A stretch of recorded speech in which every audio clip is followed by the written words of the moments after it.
빛과진리교회 피해자와 피해 가족들로 구성된 빛과진리교회 제보자들은 현재 102명에 달합니다.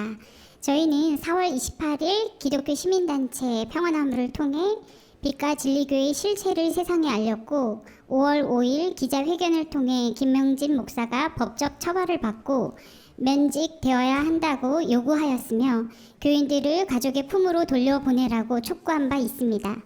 또한 가장 거룩해야 할 교회에서 행해진 반인륜적 훈련의 근본 원인이 잘못된 교리에서 나왔음을 증명하고자 하였습니다. 이를 위하여 저희는 빛과 진리교회의 피라미드 구조를 분석하였고 제자백 훈련 및 구원론 등과 같은 문제점을 김명진 목사의 설교를 통해 각종 증거를 수집하고 연구함으로써 밝히고자 하였습니다. 그리고 성심을 다해 평양노예조사위원회에 협력하여 피해 사실을 진술하였고 수집한 증거 자료를 제출하였습니다. 빛과 진리교회의 소속 교단인 예장합동교단을 중심으로 빛과 진리교회의 문제가 면밀히 연구되고 김명진 목사에 대한 합당한 징계가 내려지기를 기대하고 있었습니다. 그러나 지난 9월 24일 평양노회는 임시노회를 개최하여 빛과 진리교회 교리에 이단성이 없다며 면죄부를 주었고 구체적인 이유도 밝히지 않은 채 6개월 정직이라는 솜방망이 처벌을 내렸습니다. 이는 김명진 목사에게 유린당했던 피해자들을 평양노회와 강제식 조사위원장이 재차 우롱한 것이며 빛과 진리교회 교인들이 깨어날 수 있는 기회를 막은 것입니다.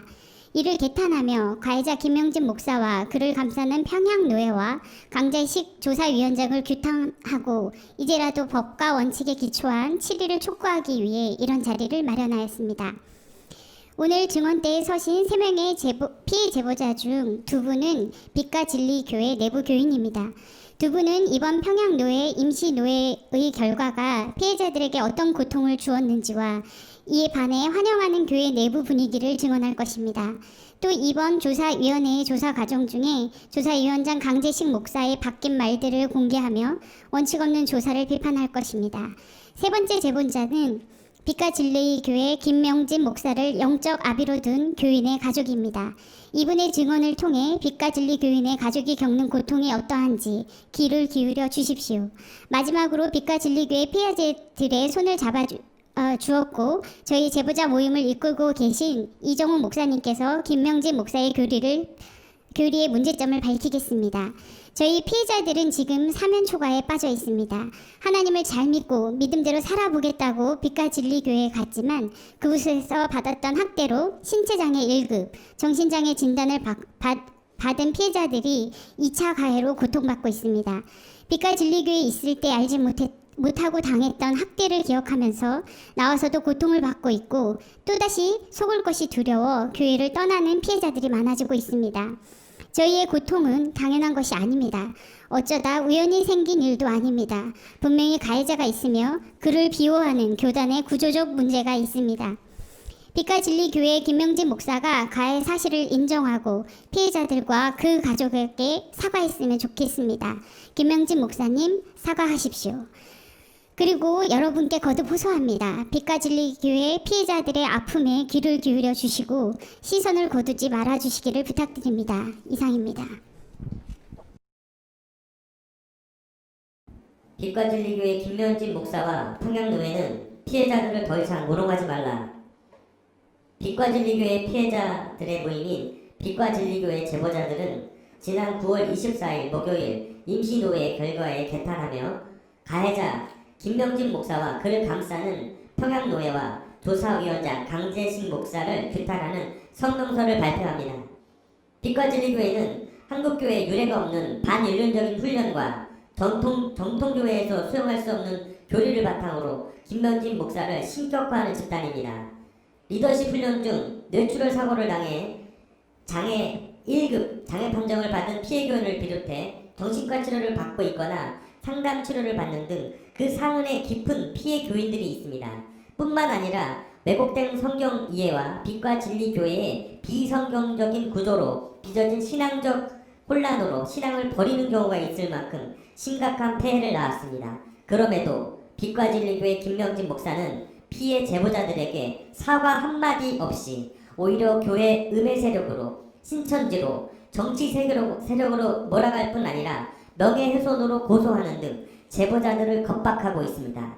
이런 상황에서 빛과진리교회를 공정하고 면밀하게 조사해야 할 평양노회 조사위원장 강재식 목사는 가해자 김명진 목사에게 조사 결과 보고서를 먼저 보여줌으로써 교리적인 문제를 은폐할 수 있는 기회마저 제공하였습니다. 이에 피해 제보자들도 조사위원장과 평양노회장에게 김명진 목사에게 공유한 조사 보고서를 공유해달라고 요청했지만 외면당했습니다. 결국 지난 9월 24일 목요일 임시노회를 개최한 평양노회는 임시당회장 파송 6개월이라는 숭반방의 처벌과 조사기간 동안 피해 교인들에게 이단성이 농후하다고 거듭했던 말과 달리 이단성이 없다는 황당한 발표를 하였습니다. 또한 공식 발표 전에 빛과진리교회 교인들에게 먼저 결과를 공유하는 등 연이어 피해 제보자들을 우롱하였습니다. 평양노회와 조사위원회는 피해 제보자들의 제보를 축소 은폐하지 않았는지, 또한 성경과 교단 신학과 교단 헌법에 비추어 정당하게 처리했는지 즉시 조사 보고서를 공개할 것을 촉구합니다. 평양노회는 과거 3.1교회 사건을 답습함으로 한국교회의 숭고한 신앙의 가치를 훼손시키지 말아야 합니다. 또한 노회의 몇몇 권위적인 인사들로 인해 노회와 총회 전체가 비난당하는 일은 없어야 할 것입니다. 이제라도 평양노회는 빛과진리교회 사태의 진실을 밝히고 법과 원칙에 따라서 김명진 목사를 면직하고 사악한 가르침으로 기존 교회에서의 수평이동을 조장해서 모은 신도들을 한국교회와 합동교단의 성경적이고 건강한 교회로 돌아갈 수 있도록 빛과진리교회를 해체해야 할 것입니다. 그것이야말로 사면초가에 빠진 피해교인들을 위하는 길이며 한국교회를 살리는 길이며 하나님의 공의를 바로 세우는 길입니다. 2020년 9월 29일 빛과진리교회 피해 제보자 102명 일동. 교회에 오려고 했을 때 주변 분들이 빛과진리교회가 이단인 것 같다 하는 말들을 많이 했었지만 이 교회를 믿고 선택했던 건 정식 교단 평양노회 소속이었기 때문입니다. 저는 빛과진리교회를 저의 우선순위로 두고 다니고 싶었던 회사도 포기하고 결혼도 미루고 가족과의 불화도 겪었습니다. 헌금을 위해 대출을 받아 생활하기도 했습니다. 이렇게 하는 것이 성경적이라고 배웠기 때문입니다. 하지만 언론에서 드러난 재정 문제와 김명진 목사님과 리더들의 거짓 증언을 보고 실망한 저는 진실을 알고 싶어서 조사위원장인 강재식 목사님께 연락을 드렸습니다. 그분이 많은 자료를 조사하고 평가하신 결론은 빛과진리교회가 이단성이 농후하다는 것이었습니다. 저는 영혼을 송두리째 빼앗길 것 같은 충격을 받았고 아직도 그 충격에서 벗어나지 못해 상담 치료를 받고 있으며 건강에도 이상이 생길 정도로 고통받고 있습니다. 이런 저에게 강재식 목사님께서는 이단성이 농후하다는 보고서를 꼭 올리겠다고 약속하셨고 저도 다른 교인들도 잘못된 것에 대해 빨리 깨닫길 바라는 마음으로 최대한 협조를 하면서 애타는 마음으로 기다렸지만 약속한 기일보다 발표는 계속 미뤄지기만 했습니다. 하지만 어렵게 자료 제공을 하고 진술을 한 피해자들에게는 보고서를 보여주지 않으면서 김명진 목사에게는 미리 보고서를 보여주어 빠져나갈 구멍을 만들어주었다는 소식을 들었을 때 설마 강재식 조사위원장이 김명진 목사하고 한편인가 하는 생각이 들었습니다. 김명진 목사가 잘못된 점에 대해 고칠 의지가 없다는 것을 분명히 아시면서도 교단을 탈취하지 않아서 그런지 이단성이 있다고 하셨던 말씀과는 달리 이단성이 없다고까지 언론에 발표가 된 것이었습니다. 저희에게는 이 대위에서 조사하지 않으려 한다. 이단 판명이 나려면 긴 기간이 걸린다는 핑계를 댔지만 평화나무 뉴스 보도에 의하면 이것도 거짓임이 드러났습니다. 평양노회에서는 김명진 목사가 무엇을 잘못해서 처벌받았든지 제대로 된 내용도 알려주지 않았습니다. 노회 발표 후 김명진 목사는 주일 예배에서 반석의 기재은커녕 부당하고 억울하다는 심정을 드러냈습니다. 평양노회에서 보고서를 비공개로 한 것은 김명진 목사가 공식으로 사과하지 않아도 될 수 있도록 길을 터준 것이 아닙니까? 현재 장로를 포함한 대부분의 교인들은 기도한 대로 원하는 시한부 임시당회장이 오게 되었다며 굉장히 기쁘게 생각하면서 내부 홈페이지에 글을 올리고 있습니다. 하나님들이 자신을 향해 미소 지어주셨다면서 잔치를 벌일 것 같은 분위기입니다. 이것이 제대로 된 처벌입니까? 저는 빛과진리교회에서 상처받고 두 번째로 평양노회에서 또 이용당하고 농락당했습니다. 조사위원회의 역할은 빛과 진리 교회를 조사하고 제대로 된 보고서를 써서 노회에 제출하는 것이었는데 저에게 허망한 말로 헛된 희망을 심어주고 결국은 김명진 목사가 원하는 대로 결과가 나오도록 했습니다. 저는 지금이라도 보고서를 공개하고 평가하신 것처럼 이단성이 있다고 명확하게 선포를 해서 목사의 본분을 지켜 저에게 올바른 복음과 올바른 교회의 모습을 알려주시길 바랍니다. 그리고 평양노회 목사님들, 합동교단 목사님께 호소합니다. 우리가 이렇게 아픈 이유는 잘못된 교리로 김명진 목사와 리더의 말은 무조건 옳다고 세뇌를 받았기 때문입니다.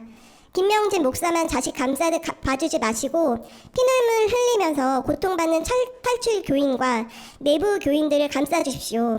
그리고 김명진 목사는 자신의 잘못을 낱낱이 인정하고 피해자들에게 사과할 것을 강력히 요청합니다. 사과하십시오.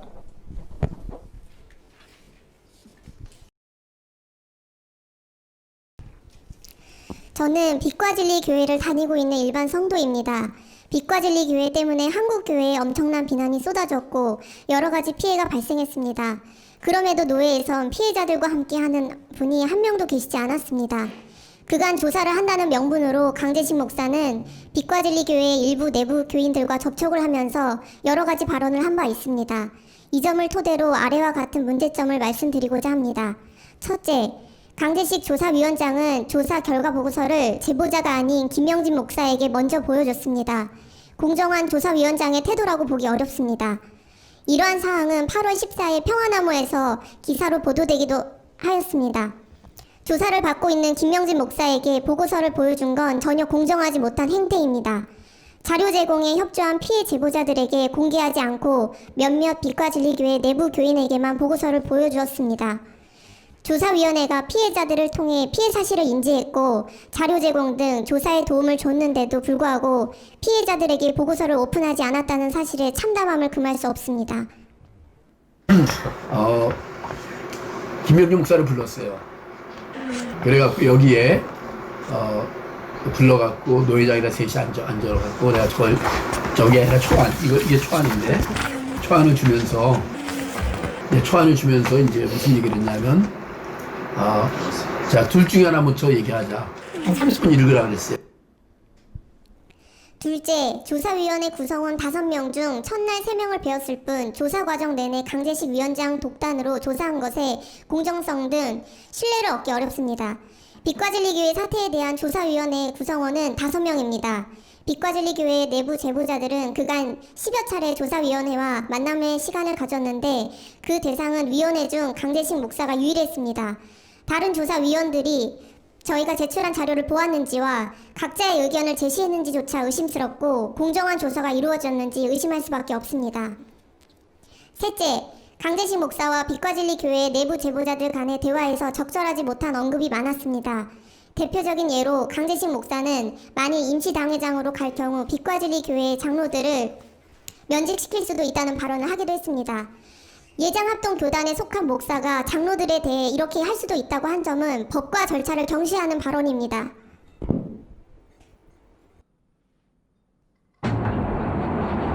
목사님이 만약 오시면 자기들 오시면 장로들 면직도 할 수 있어요? 할 수 있지. 근데 면직시키려고 하는 건 아니지.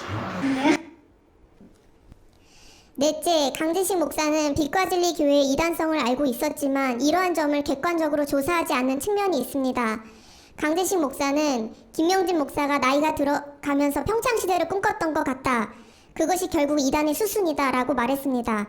이것은 이단인 것을 인식하고 한 발언이라 생각됩니다. 하지만 임시노회의 결과를 보면 선교단체의 성격이 있다고 하였을 뿐입니다. 본인은 그동안에 이제 내가 보니까 아직 그 얘기는 안 하는데 본인이 이제 나이가 들어가면서 평창 시대를 꿈꿨던 것 같아. 그러니까 모든 사람들을 평창으로 옮기는. 그거는 결국은 이단의 하나의 수순이야. 보통 이단들이. 다섯째, 강재식 목사는 피해 제보자들과 평화나무에 대해서 특정 정치 집단으로 간주하려고 하였습니다. 강재식 목사는 피해자들을 향해 나간 친구들이라 표현하면서 평화나무와 손을 잡았다고 하였습니다. 제보자들은 증언과 증거를 바탕으로 평화나무에 제보를 한 것입니다. 정치적인 의도로 몰아가는 것은 명백한 2차 가해입니다. 특히 강재식 목사는 제보자 대표인 이정욱 목사를 향해서 비하하는 발언을 많이 하였습니다. 노회에서는 아무도 붙잡아주지 않았을 때 피해자들을 도와주신 이정욱 목사의 헌신의 고마움을 표현하기는커녕 그 노력을 부정하고 피해자들을 외면하였습니다. 또한 강재식 목사는 나간 친구들이 노회를 찾아와야 한다고 하였으나 이단이 규명되기까지 시간이 오래 걸린다는 말을 동시에 하기도 하였습니다. 이러한 점에는 원칙대로 하기보다 빛과 진리교회 교인들과 피해자를 분리하려는 목적 외에는 이해되지 않습니다. 실제 강재식 목사와 관련하여 교회 내부의 제보자들과 외부의 제보자 간의 갈등이 심화되기도 하였습니다.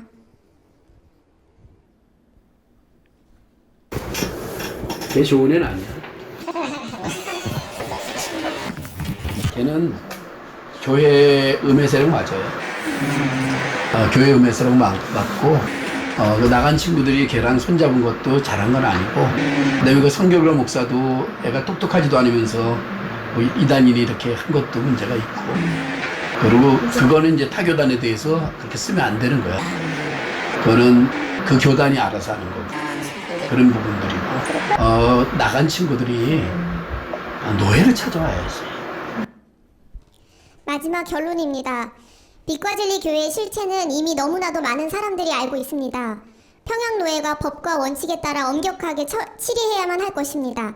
아울러 강재식 목사는 조사위원장으로서 편파적인 조사를 하고 예장 합동의 법과 전통에 어긋나는 발언을 하기도 했습니다. 조사 과정에서 내부, 외부, 제보자들을 분열시키기도 했습니다. 강재식 목사는 더는 빛과 진리 교회 사태에 개입하지 말길 바라고 그간의 잘못을 하나님 앞에서 돌이키시길 바랍니다. 2020년 5월 5일 빛과 진리 기자회견이 시작된 날로부터 5개월이 지났습니다. 아직도 선명한 그날이 잊히지 않습니다. 눈물과 분노 그리고 안타까운 여러 가지의 마음들이 뒤섞인 채 죄를 짓지 않음에도 당당히 나서지 못하고 그렇게 우리의 이야기를 흰 천막 뒤에서 전해야 했던 그날의 말입니다. 세상 사람들은 빛과 진리 교회의 사건을 올해 5월 처음으로 알게 되었을 테지만 저는 10년 전 2010년 둘째 동생이 교회를 다니기 시작했을 무렵부터 의심해왔습니다. 물론 처음부터 의심하지 않았습니다. 대한예수교 장로회라는 명칭을 달고 있었고 총신대학교 출신의 목사님이 사역하시는 건강한 교회라고 들었으니까요. 하지만 시간이 지날수록 변해가는 동생의 모습에서 문득 이상함을 느꼈습니다. 보통의 크리스천들은 알아들을 수 없는 교회 안의 은어와 청년들 위주로만 모이는 사역 방식, 그리고 마치 다단계 구조처럼 서열화되어 있는 성경 공부 모임의 시스템, 또 교회 안의 우선순위를 지키기 위해 주말은 무조건 교회에서 보내느라 가족들과의 시간은 보내지도 못한 채 근 10년을 그렇게 멀리서 지켜볼 수밖에 없었습니다. 제 동생이 다른 신자들보다 조금 더 성실한 것일 수도 있습니다. 또 조금 더 신앙에 집중한 것일 수도 있고요. 조금 더 종교 생활에 치우친 삶을 결정한 것일 수도 있습니다. 하지만 동생이 교회를 다니고서부터 저희 가족은 서서히 해체되어 가고 있었습니다.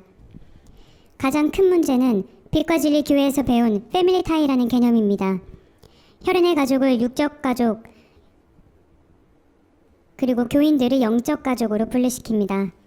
우선순위를 하나님, 리더, 교회 내의 일, 그 다음 네 번째가 가족입니다.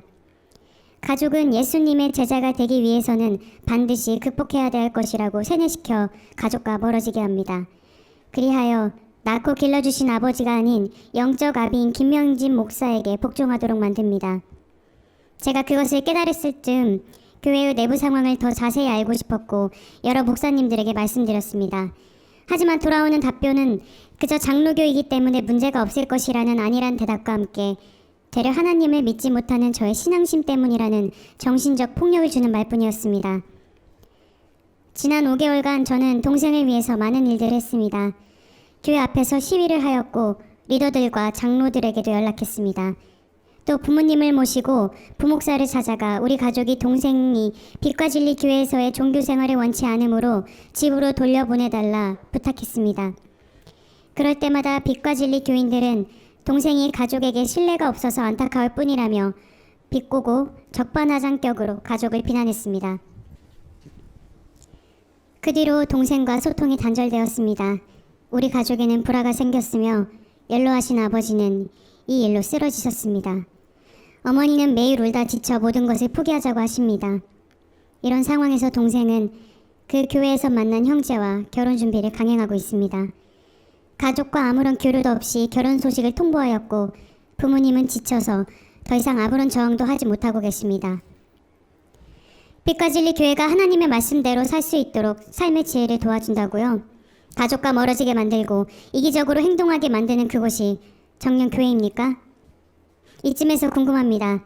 그렇게 하나님의 말씀대로 살고 계시는 자칭 영적 고수 김영진 담임 목사는 하나님 앞에서 당당하십니까? 하나님의 자녀로 살고 싶어하는 제 동생과 수많은 청년들의 선한 마음을 이용하여 본인의 사리 사욕을 채우지 않으셨습니까? 오늘날 세상에 알려진 많은 사건은 하나님 말씀대로 살고자 하는 것을 가르쳐주기 위해서 행하신 것일 뿐이실까요? 혹시 본인만의 왕국을 만들기 위한 것은 아니신지요? 김명진 목사는 사랑하는 내 동생, 귀한 내 동생의 가족을 품으로 돌려보내십시오. 그리고 수년 전부터 현재까지 빛과 진리 교회로 분리와 단절의 피해를 당하고 있는 우리 가족에게 진심으로 사과하십시오. 김명진 목사, 당신은 내 동생의 아버지가 아닙니다.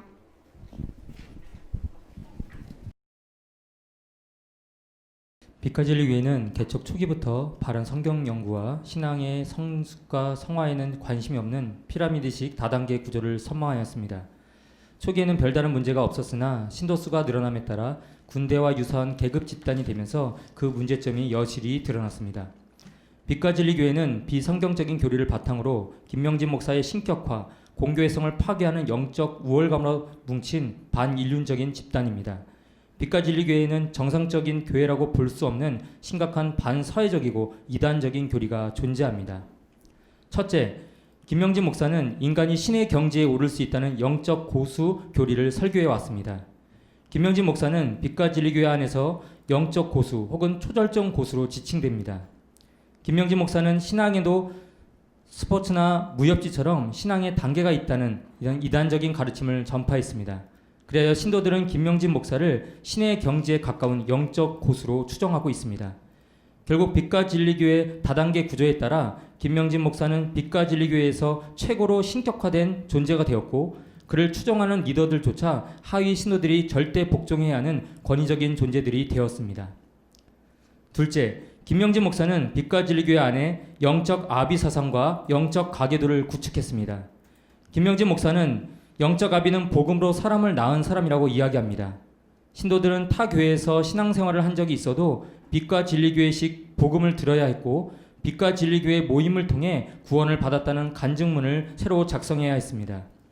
그래야 신도들은 빛과 진리교회의 영적 아비를 통해 복음으로 다시 태어났다고 믿고 있습니다.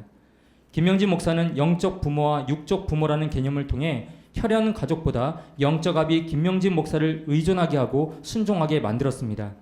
결국 김명진 목사의 영적 아비 사상은 피해 가족 간의 갈등을 야기했습니다.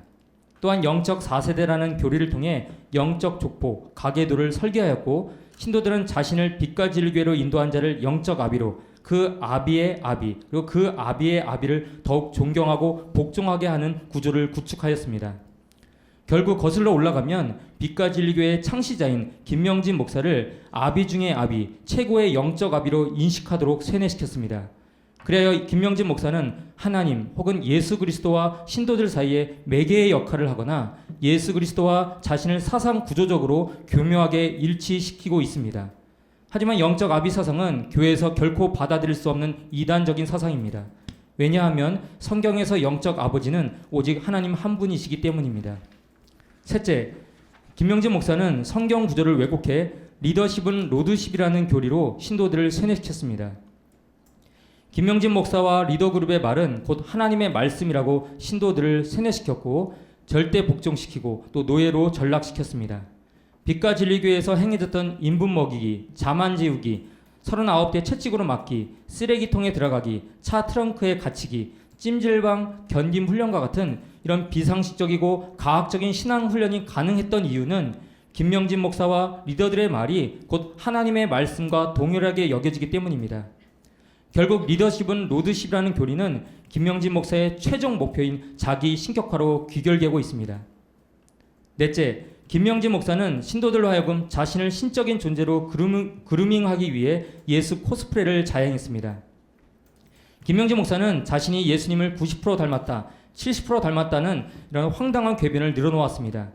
김명진 목사는 자신이 예수님의 외모나 행위들까지 닮기 위해 노력한다는 그런 핑계로 예수 코스프레를 자행했고, 리더들이 일반 신도들에게 행하는 교육 내용에도 김명진 목사의 행위들이 예수님과 일치한 행위임을 주입시켜 왔습니다. 또한 빛과 진리교에서는 김명진 목사가 거주하고 있는 서택을 가리켜 베델이라고 부르고 있으며, 신도들은 김명진 목사에게 지정 헌금 및 헌물을 하였는데 그 헌금을 가리켜 베델 지정 헌금이라고 부르고 있습니다. 베델은 히브리어로 하나님의 집이라는 뜻입니다. 결국 김명진 목사는 빛과 진리교회의 하나님이 되었습니다. 다섯째, 빛과 진리교회는 정상적인 교회가 아닙니다. 김명진 목사는 히틀러를 위대한 지도자로 지칭하며 빛과 진리교회를 최고의 모임으로 믿도록 신도들을 세뇌시켰습니다. 이러한 세뇌 과정을 통해 신도들은 빛과 진리교회는 다른 교회보다 영적으로 우월한 교회로 여기게 되었고, 모임을 떠나면 구원에서 제외되는 것처럼 인식되어 왔습니다. 또한 빛과 진리교회의 리더들은 리더에게 복종하지 않거나 비판 의식이 있는 신도들을 멘탈 붕괴팀으로 보내거나 또 모임과 어울리지 않다는 핑계로 모임에서 배제시키는 이런 비상식적인 행위를 일삼았습니다. 그리고 신도들이 빛과 진리교회의 문제를 인식하고 떠나면 그들을 로스트되었다, 즉 잃어버린 자로 취급하며 정죄하였습니다. 이는 교회 공동체에서 완전히 배격되어야 할 전체주의 사상입니다. 빛과 진리교회는 히틀러의 사상과 유사한 하나됨이라는 교리를 통해 신도들의 다양성과 독립성은 제한시키고 주로 집단의 일치성을 강조해 신도들을 통제해 오고 있습니다. 김명진 목사는 인간이 신의 경지에 이를 수 있다는 범신론적 주장과 자기 신격화인 영적 고수, 영적 아비 교리 등을 바탕으로 빛과 진리교회에서 신격화된 존재가 되었습니다. 평양노회와 조사위원장 강재신 목사는 빛과 진리교회와 김명진 목사의 교리적으로 심각하다는 사실을 알고 있음에도 불구하고 이단성이 없다는 결론을 내렸고, 빛과 진리교회의 이단 교리들을 마치 장로교 교리와는 다른 교리인 것처럼 축소 은폐하였습니다. 그리고는 기껏 6개월 설교 정지, 임시당회장 파송이라는 송방망이 징계를 통해 빛과 진리교회를 살리겠다는 핑계를 대고 있는 실정입니다. 신격화된 교주와 그를 추종하는 최소 200명 이상의 리더 그룹이 있고, 죄자백과 지나친 사생활 공유, 인분을 먹거나 채찍에 맞고 잠을 2-3시간만 재우는 신앙훈련을 자행하며 교인들의 인권을 유린하는 집단이 과연 교회라고 볼 수 있는지 조사위원장 강재신 목사와 평양노회에 묻고 싶습니다. 빛과 진리교회는 전체주의에 입각한 최고의 모임이라고 자부하며 영적 우월주의, 비상식적이고 과학적인 신앙훈련, 비성경적인 이단교리와 자기 신격화의 예수 코스프레를 통해 교세를 확장시킨 거짓 교회일 뿐입니다. 한국교회는 물론이고 어떤 집단에서도 이런 류의 집단은 존재해서는 안 되기에 빛과 진리교회는 반드시 해체되어야 합니다. 빛과 진리교회 피해 제보자들은 커뮤니티 개설 이후에 빛과 진리교회와 김명진 목사의 실체가 무엇인지 증거를 수집해왔고, 비상식적이고 이단적인 요소들을 많이 발견했습니다. 차후 교리 비판 세미나를 통해 빛과 진리교회의 교리의 심각성을 세상에 알리도록 하겠습니다. 문제의 본질을 파악하여 해결하고 그 갈등으로 인해 상처 입은 피해자들을 보호해야 될 의무를 가지고 있습니다. 하지만 이번 빛과 진리교회 사태를 맞아 교회와 소속 노회가 보여준 작태는 부끄럽기 짝이 없습니다. 지금이라도 빛과 진리교회와 평양노회에게 요청합니다. 6개월 임시당회장 파송이라는 솜방망이 처벌 대신 가해자에 대한 분명한 처벌을 내려주십시오. 갑과 을의 갈등의 국면에서 그리스도인은 상대적 약자의 편을 들어야 합니다. 사람들 사이의 갈등은 대부분 힘을 가진 사람이 힘을 가지고 있지 않은 사람들에 대해서 불의를 표출하는 것입니다. 누가복음 10장 25절과 37절에서 강도 만난 사람을 도왔던 사마리아인의 비유를 우리는 잘 알고 있습니다. 명백하게 피해자가 존재하는 사건에 대해 그 가해자의 잘못을 제대로 처벌하지 않는다면 교회와 노예가 그 정체성을 스스로 포기하는 것이라고 밖에는 볼 수가 없습니다. 이번 빛과 진리교회 사태는 담임 목사라는 직위를 내세워 성도들을 학대한 종교적 위력에 의한 폭력의 문제입니다. 교회 내 성도들 사이의 의견의 차이로 인해서 발생하는 단순한 갈등과는 다른 것입니다. 이 문제에 대한 명백한 해결책은 가해자에 대한 노예 차원의 치리와 가해자에 대한 교회 차원의 사과가 뒤따라야 합니다. 앞으로 빛과 진리교회 사태의 근본적인 해결책은 피해자와 빛과 진리교회 사이의 진정한 화해입니다. 마태복음 5장 23절과 24절은 다음과 같이 가르치고 있습니다. 그러므로 예물을 제단에 드리려다가 거기서 내 형제에게 원망받을 일이 있거든 예물을 제단 앞에 두고 와서 먼저 가서 형제와 화목하고 그 후에 와서 예물을 드리라. 교회 내 발생한 종교적 위력에 의한 폭력의 문제는 가해자와 피해자 사이의 화해로 나갈 때 비로소 해결됩니다. 이를 위해서는 가해자에 대한 분명한 처벌과 피해자들에 대한 교회 차원의 사죄가 우선되어야 합니다. 그 후에야 비로소 피해자들에 의한 용서를 이야기할 수 있는 것입니다. 교회와 노예가 개인적 관계나 이권으로 인해 피해자들을 쉽게 정죄하고 사건을 덮으려고만 한다면 그것이야말로 그리스도의 가르침을 전면적으로 부정하는 것입니다. 하나님의 이름으로 제발 부탁드립니다. 하나님의 이름으로 죄악을 저지르는 일은 삼가해 주십시오. 이상입니다.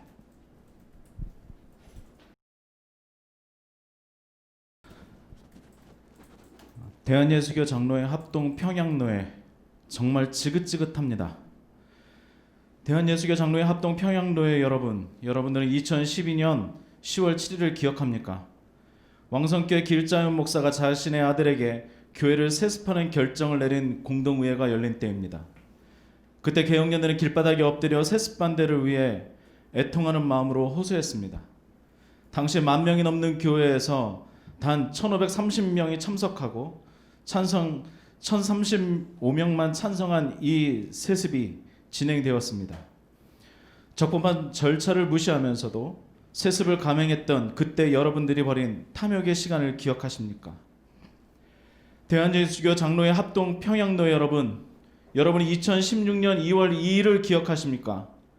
수년을 끌어온 전병욱 씨의 성범죄에 대한 노예 재판의 결과가 공식적으로 발표되었습니다.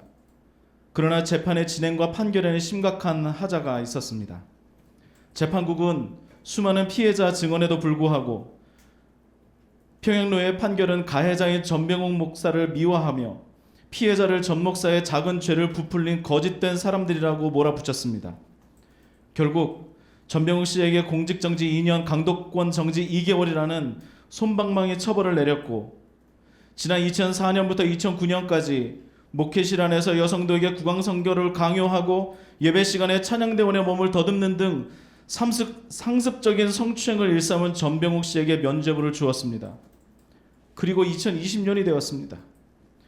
비인격적인 행태로 교계뿐만 아니라 시민사회에까지 충격을 안겨준 예장합동 평양노회 빛과 진리교회 김명진 씨의 사건이 또 일어났습니다. 이 사건도 노회에 비호하는 세력들로 인하여 왜곡, 지연되었고 결국 김명진 씨를 두둔하는 차마 예상하기 싫었던 그 결과를 받아들고 말았습니다. 그래서 우리는 또다시 아픕니다. 피해를 당한 성도들의 그 절망의 한숨소리에 마음이 아프고 한국교회의 정의로움이 당신들로 인해 무너진 것에 마음이 아픕니다. 교회에 더는 희망이 없다고 배제와 혐오의 눈길을 보내는 사회의 시선으로 인해 마음이 아픕니다. 근본 사태의 조사위원회와 위원장 강재식 목사에게 묻습니다. 불법 세습을 감행하고 성폭력 목사를 두둔했던 과거를 잊으셨습니까? 조사위원장 강재식 목사님은 침묵하십시오. 거짓된 혀로 속이고 기만하는 것을 멈추십시오. 드러나지 않은 당신의 거짓이 더 있음을 스스로도 잘 알고 계실 것입니다. 피해자의 소명을 듣겠다는 이유로 만나 겁박했던 과오를 참여하시고 정치적 술수로 교단의 질서를 어지럽힌 지난날에 대해 회개하십시오. 그리고 예전이나 지금이나 불법한 결정으로 인해 아파할 수밖에 없었던 모든 성도들에게 사죄하시기 바랍니다. 평양노회 노회원들에게 묻습니다. 정말 그리스도의 마음으로 목회하시는 목사님은 한 분도 안 계십니까? 홍대 세교회 전병욱 씨와 빛과 진리교회 김명진 씨가 물어다주는 돈에 여러분의 양심도 팔아버리신 겁니까? 침묵으로 불법을 방조한 지난날의 역사가 부끄럽지 않으십니까? 바르고 올곧은 교회와 노회로 거듭나기 위해 절망의 땅에서 분연히 일어나는 예언자적 영성을 가진 노회원은 없는 것입니까? 평양노회 여러분, 진실과 정의를 위해 일어나십시오. 천한 여인을 아끼셨던 그리스도의 마음으로 연약한 성도들을 끌어안고 공평과 정의로운 교회, 노회, 교단이 되도록 힘써 주십시오. 지난 104회 총회장이었던 김종준 목사님께 묻습니다. 목사님께서는 직접 나서서 사과 성명을 발표하고 공교단의 교단장으로서 진상이 규명되고 적법하게 처리되도록 최선의 노력을 다하겠다 하셨습니다. 그런데 정녕 이것이 적법하게 처리된 것입니까? 과거에 불법을 옹호하던 자들에게 다시 권한을 이양하고 뒤로 물러서는 것이 옳은 결정이었습니까? 이제 제105회 총회장이신 소광석 목사님과 총회 임원에 요청합니다. 평양노회 빛과 진리교회 김명진 사태를 패거리주의로 뭉친 이들에게 맡겨서는 안 됩니다.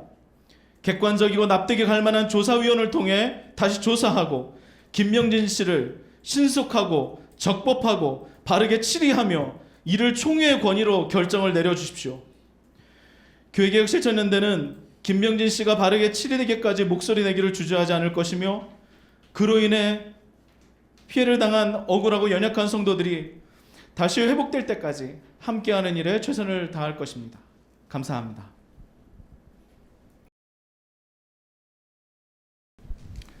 앞서 하신 연사님들의 의견에 100% 정도가 아니라 한 200% 공감과 동의합니다. 세상에서 가장 극악한 고문은 바로 희망 고문입니다. 상대방을 결론이 나올 때까지 정신적 노예로 만들어 버리기 때문입니다. 김명진이 속한 대한예수교 장로회 합동 측 평양노회가 그렇습니다. 이제 와서 하는 이야기지만 평양노회 이자들에게 정의와 양심을 기대한 것 자체가 무리였습니다.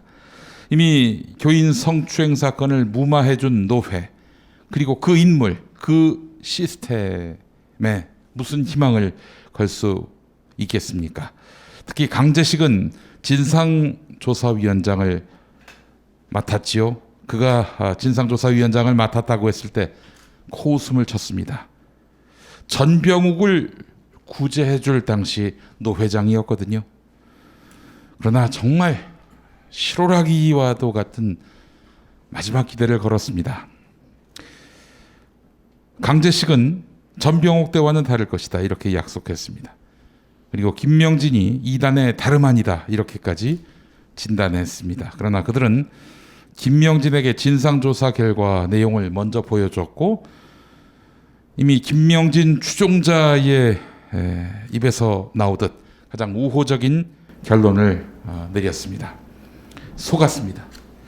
우리 피해자분들도 속았고 그들과 연대한 여러 또 믿음의 동지들도 속았고 예수님도 속았습니다. 총체적 복마전, 회칠한 무덤, 독사의 자식들, 예장합동 평양노회는 신뢰를 허문 대가를 철저하게 치르게 될 것입니다.